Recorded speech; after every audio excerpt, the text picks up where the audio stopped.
Bonjour et bienvenue à ce deuxième épisode de Derrière les coulisses avec les humoristes. Donc aujourd'hui, on est avec Julien Raffira. Est-ce que tu peux... Non, c'est un peu compliqué. Vas-y. Tu veux que je t'apprenne à le prononcer? Oui, vas-y alors. Julien, jusque-là ça va. Julien Rabefirezana. Rabefirezana. Eh C'est ben, ça? c'est pas mal. Alors, on se retrouve aujourd'hui avec Julien Rabefirezana. D'accord. J'ai vu ton spectacle la semaine dernière, franchement extraordinaire. De toute façon, je vous préviens tout de suite, moi j'invite que des humoristes qui m'ont plu, qui m'ont fait marrer. Donc voilà, Julien, franchement, j'ai adoré ton spectacle. Est-ce que tu peux nous dire quelques mots sur ton spectacle? Un spectacle qui s'appelle Victime, qui est en rodage au Théâtre Le Lieu, là jusqu'au 18 décembre. Et il y aura d'autres dates de janvier à mars parce que j'ai encore besoin de travailler. Parce que, pardon, c'est un nouveau spectacle. Alors, j'avais déjà un premier spectacle qui s'appelait Victime, dans lequel j'ai extrait peut-être 15% de ce qui existait avant. Et j'ai retravaillé parce que ça me correspondait plus artistiquement et même humainement. Il a évolué. Il a complètement évolué. Tellement La- évolué que c'est un nouveau bébé, quoi. C'est un nouveau bébé qui porte le même nom parce que je pense qu'il n'avait pas fini de grandir encore ce spectacle-là. C'est une nouvelle version et c'est aussi peut-être une nouvelle façon d'écrire. J'ai pas mal changé en dehors de la scène, donc je pense que de toute façon la scène c'est un peu le reflet de la vie d'une certaine façon, je trouve.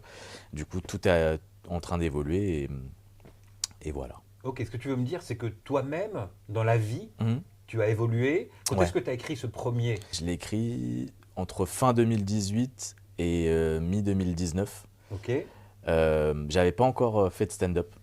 J'ai écrit un spectacle d'une heure avant de monter sur scène. T'es jamais monté sur scène avant? Je faisais de l'impro. D'accord. J'avais toujours ce rêve de faire du stand-up, mais j'avais une très très grande peur de me montrer, d'essayer. Du coup, j'ai fait de l'impro pour avoir une petite expérience de la scène, sauf que l'impro, ça s'est bien passé. Et du coup, pendant 2 ans, j'ai fait que de l'impro avec des spectacles d'impro, etc. Et j'ai un peu oublié le stand-up. Et quand ça s'est terminé, Je comprends pourquoi. Moi, j'ai trouvé que tu étais super à l'aise sur scène. Tu rebondissais sur ce qui se passait dans le public. Et justement, donc ça vient de l'impro, tout ça? Cette facilité de ouais, je pense. rebondir et... Je pense que c'est une école fantastique parce que ça t'apprend à rebondir, être à l'écoute de tout ce qui se passe. Parce que quand tu es en impro avec d'autres gens, il faut toujours écouter. En fait, là, tu es en impro avec les spectateurs. Et puis, ouais, faire des petits persos rapides, penser à des trucs. Ouais, c'est une super école. Et est-ce que t'as pris des cours d'impro Ouais, ou j'ai pris des cours d'impro. Je dis le nom ou pas? Ah oui, Parce que oui, je oui, on sais donne pas. les noms. Ok. Alors ici, on fait la pub pour tout le monde. Après, on va réclamer des sous. J'ai fait, à l'école du One Man Show, à Pigalle, ils avaient un module d'improvisation. C'était 3 ou 4 heures par semaine. Des cours du soir. Mais ouais, c'était le soir et c'était des cours de 3-4 heures. Et ensuite, tu avais un spectacle par trimestre à chaque fois. Et suite à ça, avec d'autres élèves avec lesquels on s'entendait bien, on a monté un spectacle d'impro qui a tourné pendant je sais pas, 1 an et demi, quelque chose comme ça, au Théâtre Le Bout. D'accord. Ah oui. Voilà. Une vraie expérience. Une vraie expérience de l'impro et ouais, c'est hyper formateur et c'est pas le même plaisir que tu prends avec le stand-up. C'est complètement différent. Et si je peux conseiller un truc, Ouais, c'est sûr. au moins de tenter de faire 1 ou 2 cours d'impro euh, parce que c'est suffisant pour lancer un truc en toi. Vraiment, c'est impressionnant. Pour le Oh, lâcher prise.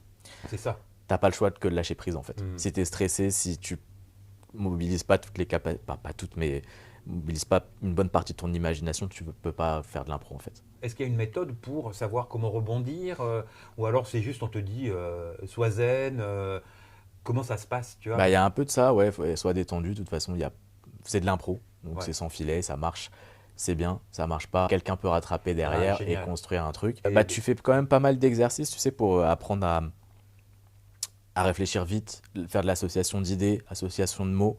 Tu fais quand même pas mal d'exercices. Après, tu fais de la mise en situation euh, où tu appliques ces exercices-là.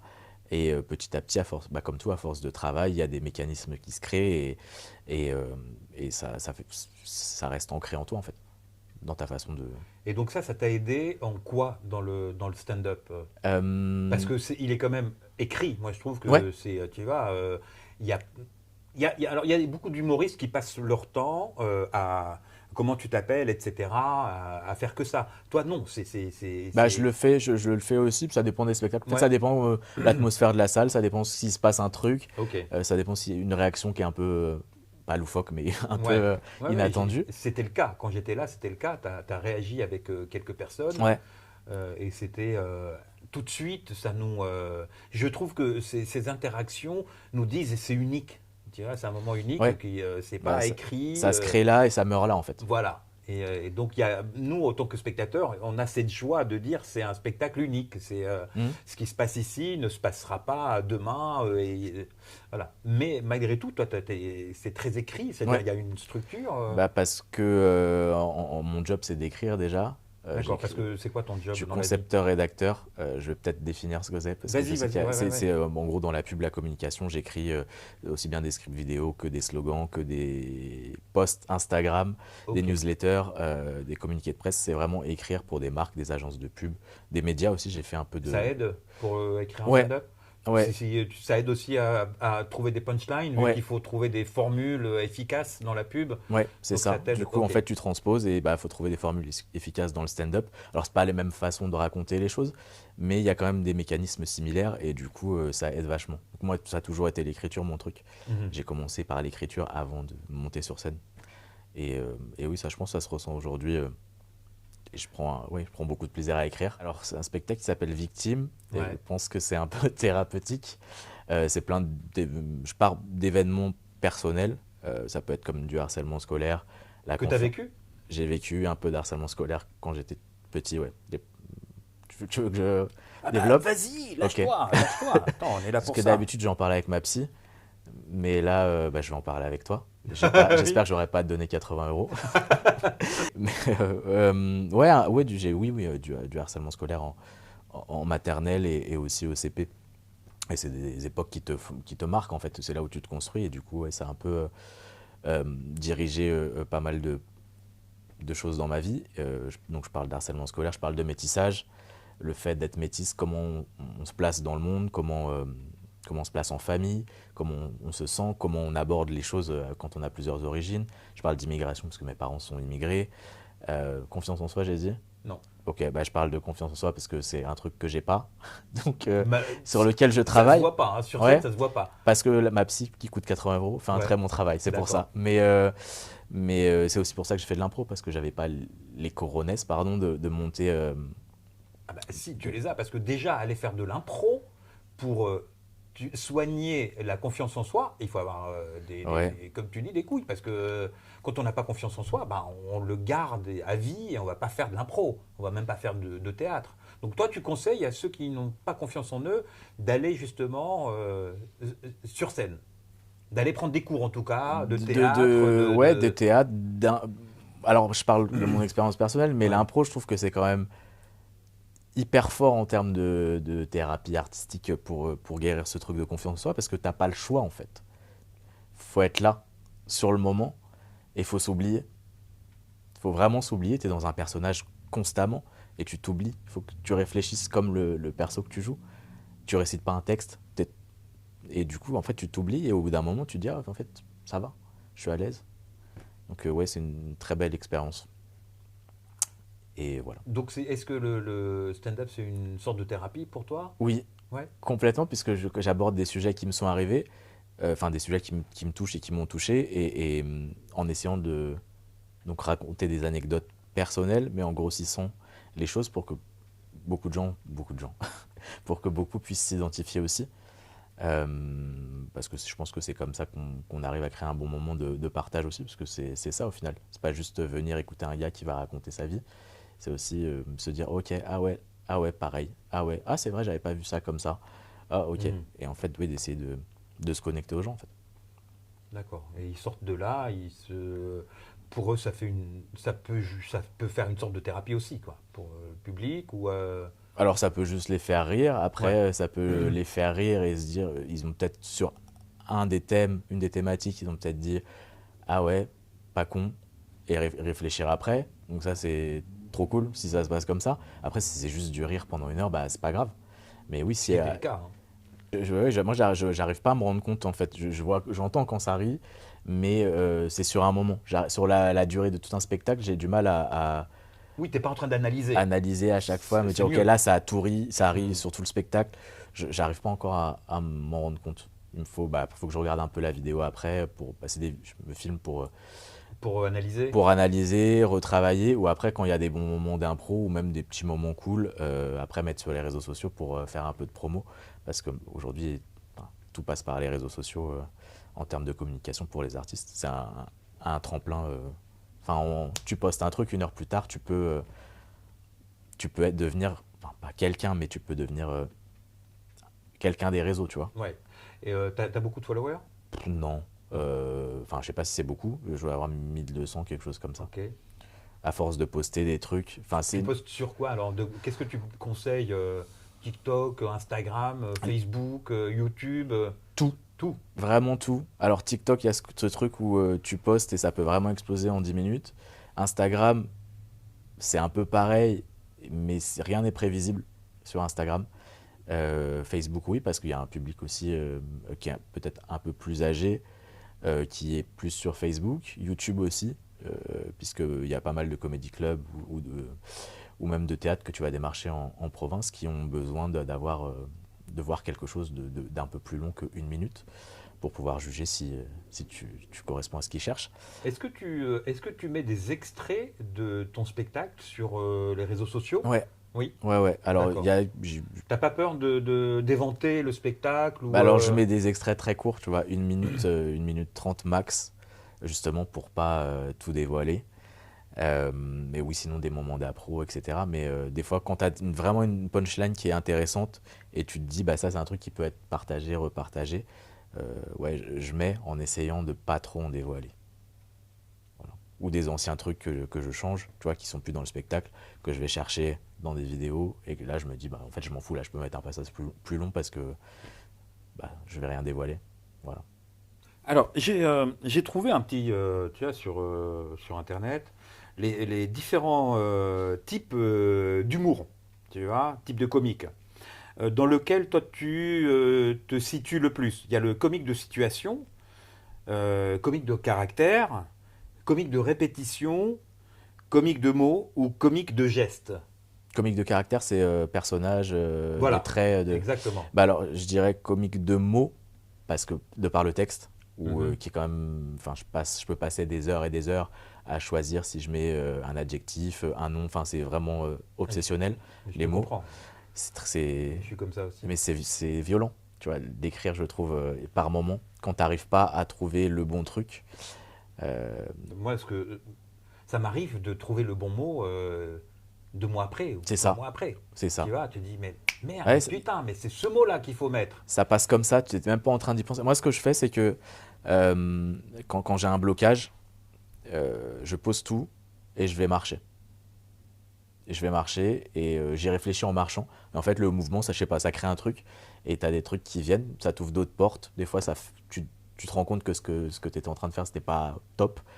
Ça t'ouvre d'autres trucs. Et vraiment, d'aller marcher détendu avec de la musique, tranquille, marcher sans but, errer complètement, ça débloque. Plutôt que oui, de rester devant ton ordi, à faire les 100 pas chez toi, à boire du café. Non, bouger et ça crée.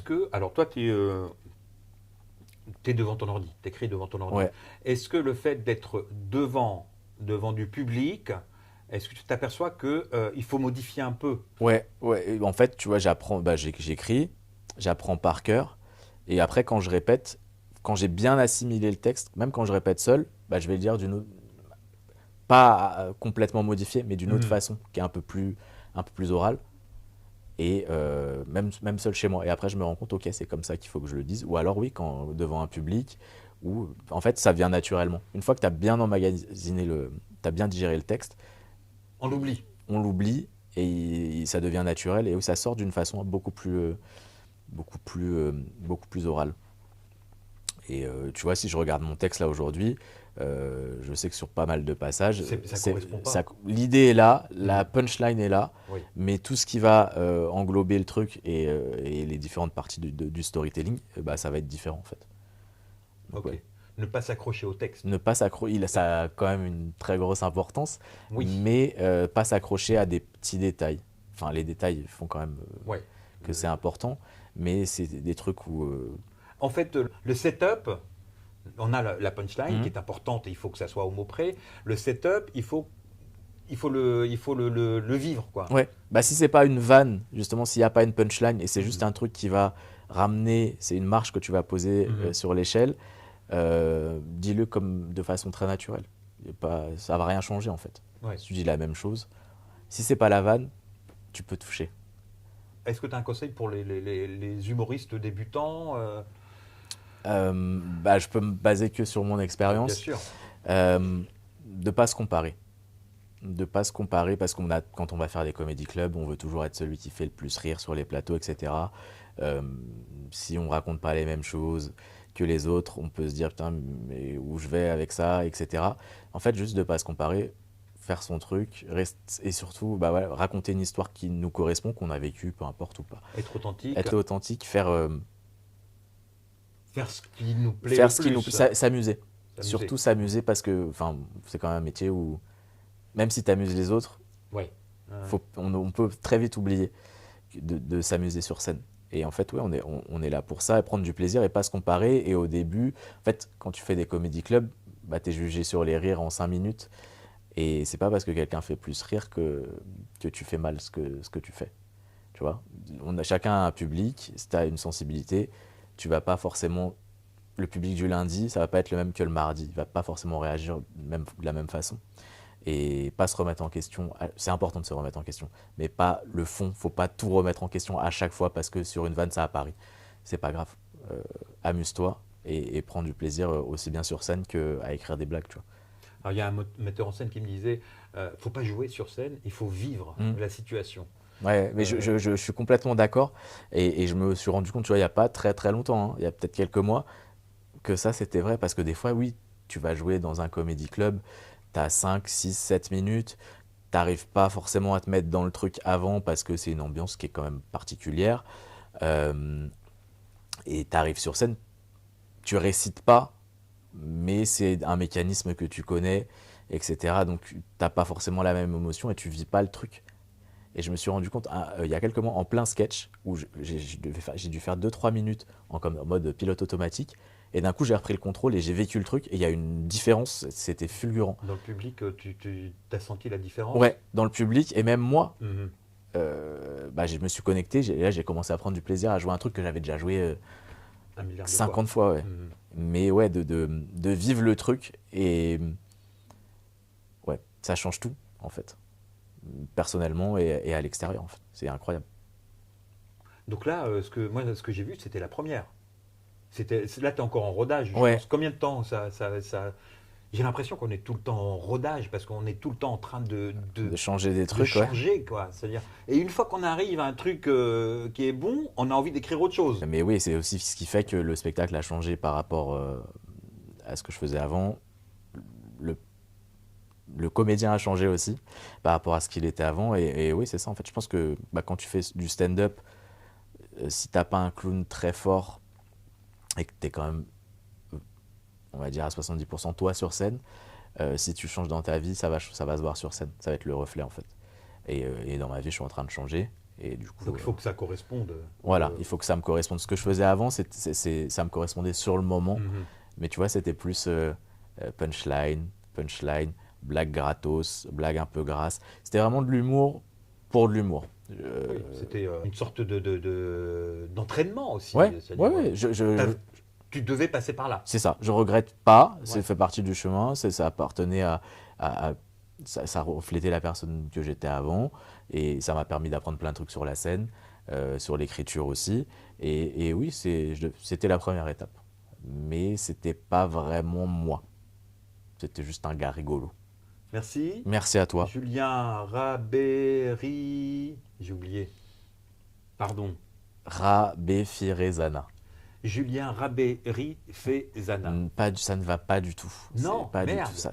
N'allez pas voir son spectacle. Vraiment. Répète, s'il te plaît. Julien Rabé Firezana. Rabé Firezana. Voilà. C'est ça, hein Ouais. Julien Rabé Firezana. Et C'est tu pas veux- compliqué, merde. C'est pas du tout compliqué. Tu veux savoir ce que ça veut dire? Ouais. Ou- Ah oui, je crois que tu le dis dans le Je spectacle. le dis, mais je sais pas si on va se faire censurer par les réseaux sociaux ou pas. Tu mettras un bip. Oui, parce que les noms de famille malgaches ont tous une signification. Et Rabbi Firizana, ça veut dire quelque chose de très noble et de très poétique. Parce que ça veut dire le gros baiser. Voilà. Génial. Je sais pas si c'est génial. Pourquoi tu t'appelles pas Julien le gros baiser alors? Tu vois, tellement plus simple à dire. Julien le gros baiser sur Je pense que scène. c'est déjà pris par pas mal d'hommes médiatiques. Voilà. Je ne m'aventurerai pas sur ça. Mais merci beaucoup en tout cas. Merci à toi. À la prochaine.